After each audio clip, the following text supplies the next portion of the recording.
ബാക്കി കാറുകളൊക്കെ അവൾ എന്തോ ചെയ്തോട്ടെ, എനിക്കതൊരു സബ്ജക്റ്റ് അല്ല. പക്ഷെ എന്റെ അനുവാദം ഇല്ലാതെ എന്റെ കാറിന്റെ ചാവി അവൾ എന്തിനാ എടുത്തത്? അതെന്തിനാ ഇപ്പൊ അവള് സർവീസ് സ്റ്റേഷനിൽ കൊണ്ടുപോയത്? നോക്ക് വസു, ഞാൻ പറഞ്ഞത് നീ കേട്ടില്ലേ? വണ്ടി സർവീസിന് കൊടുക്കണമെന്ന് തീരുമാനിച്ചത് നിധിയാണ്. അതിനിപ്പോ എന്തിനു സർവീസിന് കൊടുത്തു എന്നറിയണമെങ്കിൽ നീ അവളെ തന്നെ വിളിച്ചു നോക്ക്. നിന്റെ നമ്പർ ഇല്ലേ? എന്നോട് എത്ര ദേഷ്യപ്പെടുന്നു, വിളിച്ചു നോക്ക്. ആ വിളിക്കും, വിളിച്ചു ചോദിക്കുക തന്നെ ചെയ്യും. ഇപ്പൊ കാണിച്ചു തരാ ഞാൻ. ആഹാ, ഇപ്പൊ അവളെ വിളിച്ച് എന്തെങ്കിലും പറഞ്ഞാ അപ്പൊ തന്നെ അവളാ വീഡിയോയുടെ കാര്യം എടുത്തിടും. വേണ്ട, എന്തിനാ അങ്ങോട്ട് വിളിച്ചിട്ട് വാല് മുറിയുന്നത്? വിളിക്ക് വസു, എന്തിനാ സമയം കളയുന്നേ? വിളിക്ക് വിളിക്ക്. അതെ, ഇപ്പൊ എനിക്ക് സമയമില്ല. ഞാൻ ആ ഫംഗ്ഷന് പോയിട്ട് വരട്ടെ. പോയിട്ട് വന്നിട്ട് ഞാൻ അവൾക്ക് കൊടുക്കുന്നുണ്ട്. വല്ല ഓട്ടോയും കിട്ടുമെന്ന് നോക്കട്ടെ. പോകുന്ന വഴിക്ക് ഒരു ഓട്ടോ പോലും കിട്ടല്ലേ ഭഗവാനെ. എടുത്തി വല്ലതും പറഞ്ഞായിരുന്നോ? ഇല്ലില്ല. ഗേറ്റിലേക്ക് ഇറങ്ങി നിന്നാലേ ഓട്ടോ ഉടനെ കിട്ടണേ ഭഗവാനെ എന്ന് പറഞ്ഞതാ. ആ,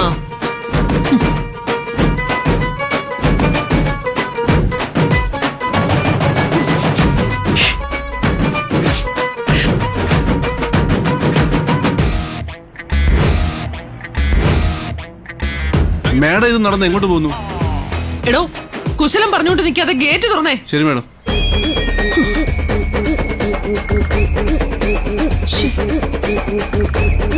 ഏയ്, ഓട്ടോ ഓട്ടോ. വരുന്ന ഓട്ടോകളൊക്കെ നിർത്താൻ പാടാണ് മേഡം. ഞാൻ സ്റ്റാൻഡിൽ പോയി ഒരെണ്ണം വിളിച്ചോണ്ട് എടോ, വരട്ടെ? താൻ തന്നെ പാട് നോക്കി പോയേ.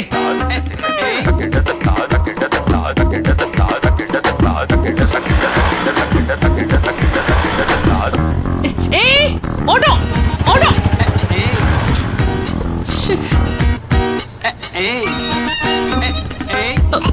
ഏയ്, ഓട്ടോ ഓട്ടോ ഓട്ടോ. ഓ, ഛെ.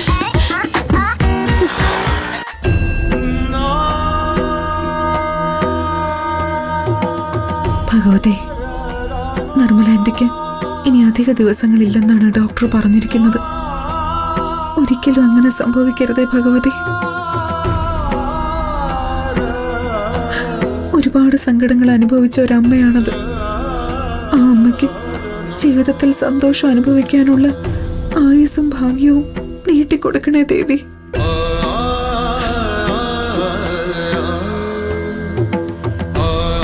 ദൈവം ഇനിയിപ്പോ നിർമ്മലാന്റിയുടെ അവസാന നാളുകൾ കുറിച്ചു കഴിഞ്ഞെങ്കിൽ ധർമ്മസങ്കടത്തിലാവാൻ പോകുന്നത് ഞാനാണ്. ആ അമ്മയ്ക്ക് സ്വന്തം മകനെ കാണണമെന്ന അവസാന ആഗ്രഹമുണ്ട്. ആ മകനെ എല്ലാ സത്യവും അറിയിക്കണമെന്നും അമ്മയെന്നുള്ളൊരു വിളി കേൾക്കണമെന്നും കൊതിക്കുന്നുണ്ട്. എല്ലാം സാധിച്ചു കൊടുക്കാമെന്ന് ഞാൻ വാക്ക് പറഞ്ഞെങ്കിലും അതെനിക്ക് പാലിക്കാൻ പറ്റില്ലല്ലോ ഭഗവതി. നിർമ്മലാന്റിയുടെ ആഗ്രഹം ന്യായമാണ്. പക്ഷെ നിർമ്മലാന്റി ആരാണെന്ന് ഒരിക്കലും ഗൗതമനെ അറിയിക്കില്ലെന്ന് പാർവതി അമ്മയ്ക്ക് സത്യം ചെയ്തു കൊടുത്തവളാ ഞാൻ. ആ സത്യവും എനിക്ക് തെറ്റിക്കാനാവില്ല. എനിക്കിപ്പോ ഒന്ന് മാത്രമേ പ്രാർത്ഥിക്കാനാവൂ, ഒരത്ഭുതം. എന്റെ നിർമ്മലാന്റിയെ ഒരു അസുഖവും ഇല്ലാതെ ജീവിതത്തിലേക്ക് തിരിച്ചു കൊണ്ടുവരണേ. ആന്റിയെ രക്ഷപ്പെടുത്താൻ ഒരു വഴി കാണിച്ചു തരണേ ഭഗവതി.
ഇവിടെ എത്തി? എല്ലാ തിങ്കളാഴ്ചയും സ്കൂളിൽ നിന്ന് ഒരു അല്പസമയം അവധിയെടുത്ത് ഞാൻ ഈ അമ്പലത്തിലേക്ക് വരും. എത്രയും വേഗം വിവാഹം നടക്കാൻ വേണ്ടി അമ്മ നേർന്ന് നേർച്ചയായത് ഈ നാരങ്ങ വിളക്ക്. അമ്മ രാവിലെ തന്നെ വന്ന് വഴിപാടൊക്കെ നടത്തി എല്ലാം റെഡിയാക്കി വെക്കും. ഞാൻ ഇടയ്ക്ക് വന്ന് ജോയിൻ ചെയ്യാറാ പതിവ്. എല്ലാ തിങ്കളാഴ്ചയും ഇതുപോലെ നാരങ്ങ വിളക്ക് എത്തിച്ച് പ്രാർത്ഥിച്ച ഏറ്റവും നല്ല വിവാഹം തന്നെ എത്രയും പെട്ടെന്ന് നടക്കുന്ന വിശ്വാസം.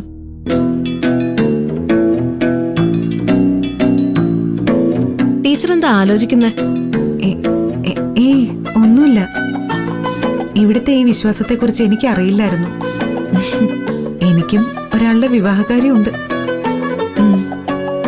പറ്റുമെങ്കിൽ നാരങ്ങ വിളക്ക് കൊളുത്തി ഞാനും പ്രാർത്ഥിക്കും. കൂട്ടത്തില് ഐശ്വര്യക്ക് വേണ്ടിയും പ്രാർത്ഥിക്കാം. Thank you teacher. ആ എങ്കിൽ പിന്നെ ഐശ്വര്യ തുടർന്നു. ഞാൻ ഇങ്ങോട്ട് ചെല്ലട്ടെ. ശരി.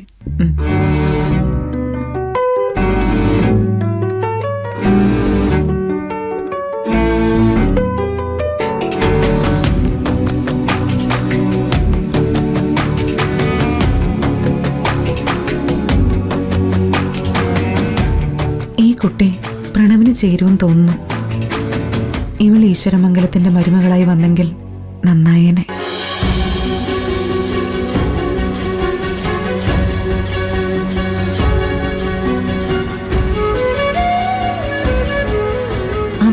ടീച്ചർ പോയില്ലേ?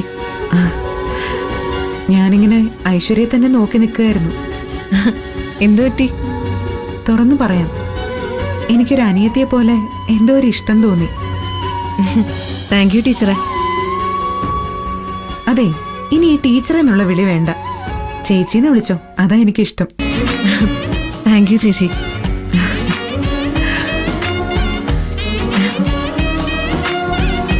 ഐശ്വര്യയുടെ വിവാഹം വേഗം നടക്കും, ഉറപ്പ്. നന്നായി പ്രാർത്ഥിച്ചു.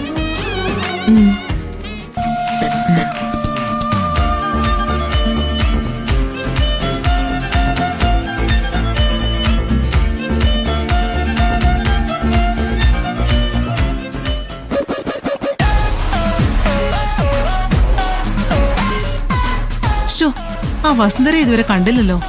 വസുന്ധരയിലെ ആള് വരുന്ന വഴിക്ക് ഏതെങ്കിലും ബ്യൂട്ടി പാർലറിൽ കയറി കാണും. അതാ ഇത്ര ലേറ്റ് ആവുന്നത്.